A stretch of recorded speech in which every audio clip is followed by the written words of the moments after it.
দর্শক, এ বিষয়ে বেনাপোল থেকেও সবশেষ জানাচ্ছেন তামিম হোসেন সবুজ।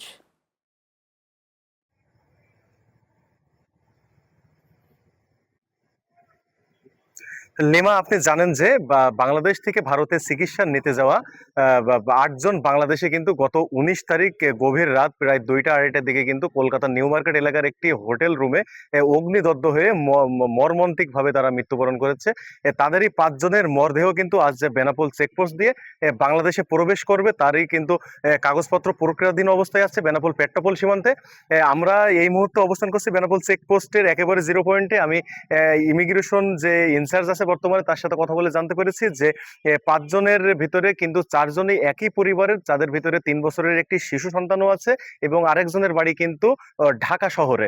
এবং তাদের মরদেহ কিন্তু আসতে আজকে গভীর রাত হতে পারে, অথবা ভোর ৩টা, ৪টা অথবা ৫টা বাজতে পারে, কারণ এটা কাগজপত্র কমপ্লিটের উপরেই কিন্তু ডিসিশন নিতে পারবে দুই দেশের প্রশাসন। লিমা, এই ছিল বেনাপোল চেকপোস্ট থেকে সর্বশেষ। সবুজ, আপনাকে ধন্যবাদ।